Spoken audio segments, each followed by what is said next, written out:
Howdy, Banger pals. Blaine Smith joining you for another Overkill Reviews, Banger's weekly metal review show. And let's guess what I'm reviewing. Is it black metal? Is it dead? No, it's doom metal with clean vocals. What the hell?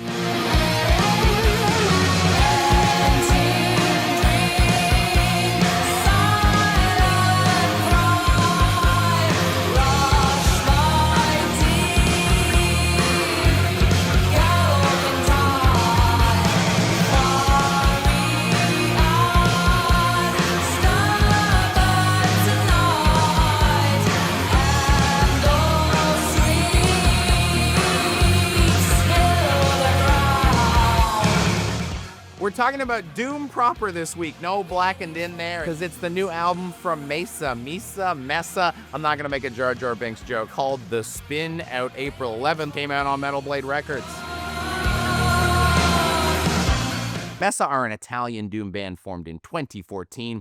I became a fan, like many people, like many of you, our viewers. You guys freaked out about the 2022 release Close, which earned basically universal praise from everyone who heard it and was a big enough hit that they jumped all the way from Spart, who we love, all the way up to Metal Blade, who we also love, but much larger Q dollar signs in my eyes. Ka-ching!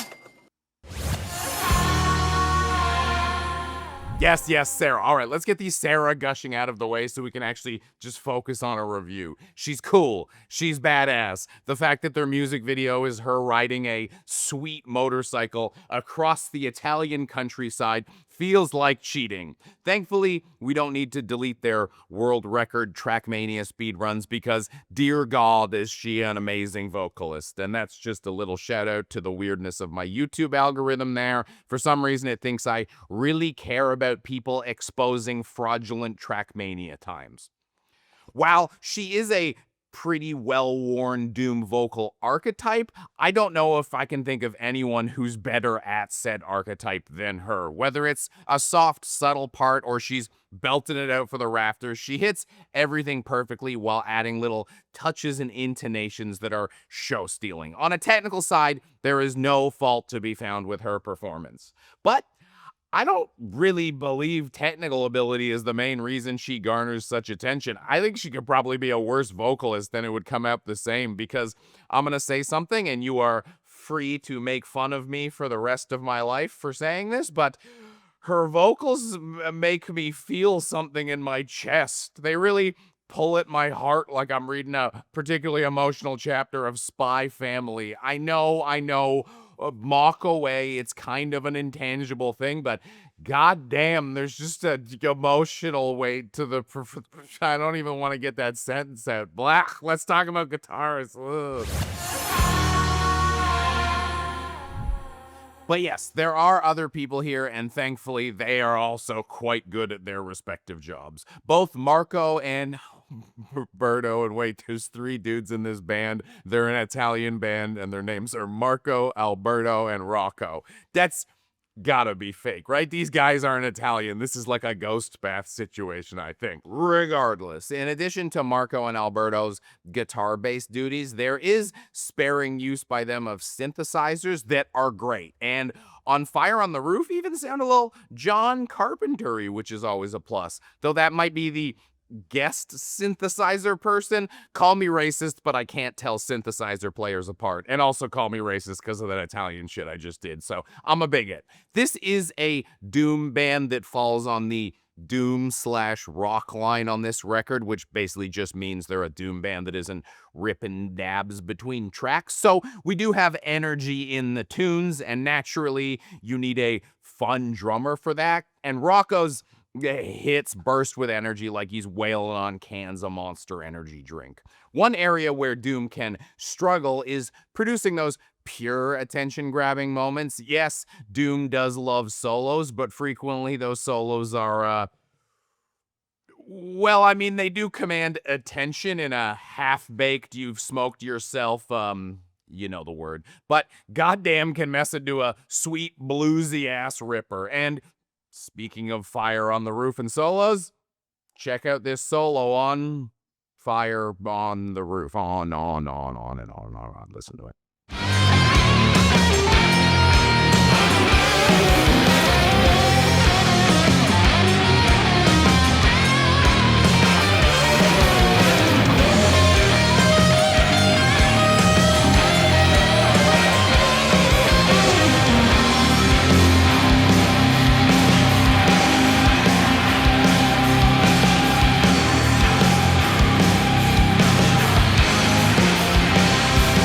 I guess the sort of looming question is, they're on Metal Blade now. Have they sold out? And like, yeah, kind of, but it's pretty chill. It's actually kind of weird for me to review this and Imperial Triumphant back to back because it feels like both bands went into the studio with similar missions, but also so what is it, what I'm saying is they went in with similar integrities and came out with similar results.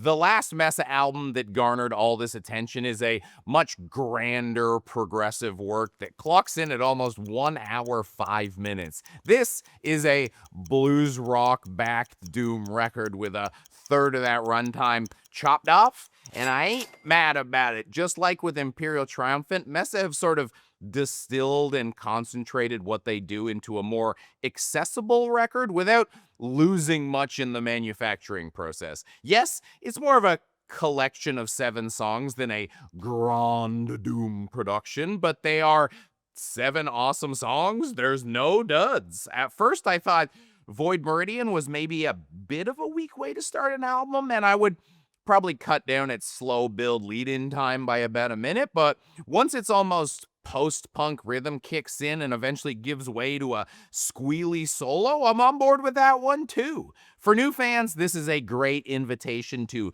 check things out further, and for returning listeners, they're just some high-energy bangers for Mesa to mix into a live set. I really don't see a way that this doesn't kind of just enhance their whole catalog, just having these in the bank.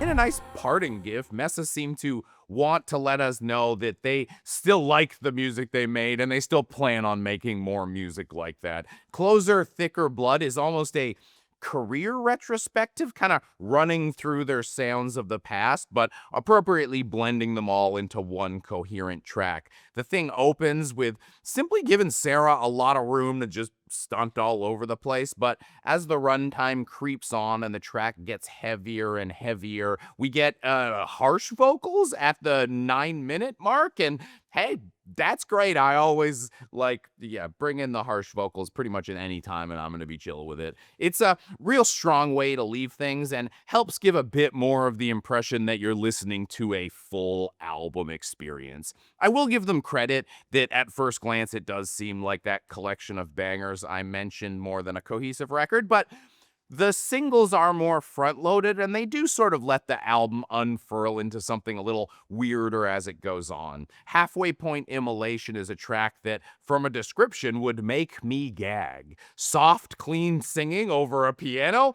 Let me get my bucket, please. Blah, blah, blah. But then it's Sarah singing, and somehow a lighter has appeared in my hand, and I'm just swaying in the crowd. And while it's not the superior brass of the saxophone, the full jazz breakdown on the dress featuring slightly lesser but still cool trumpet gives a great hint that, hey, if I go through this band's back catalog, I'm probably gonna find some meat on that bone. All in all, it makes a very enjoyable record that's a hell of a easy listen, and have a little trumpet on me.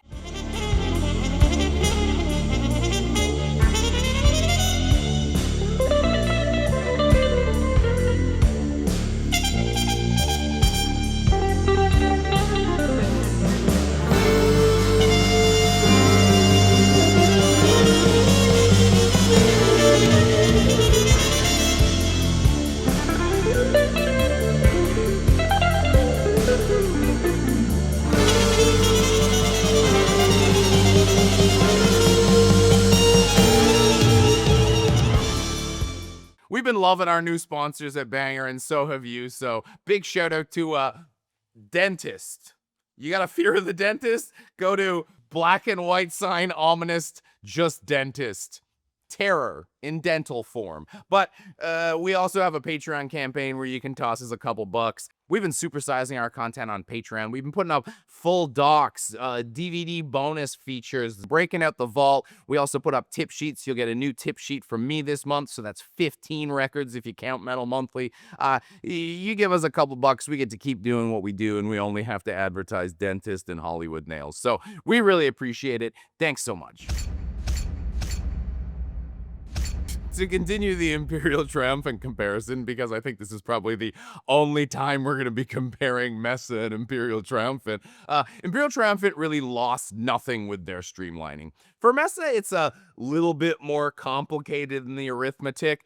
They did lose some of that weird originality in the process, but they also gained a lot of energy and fun. I think they lost a little bit more than they gained, but I'd still count it as a resounding success. If I'm choosing to listen to one record, I'd probably still pick Close over The Spin, but guess what?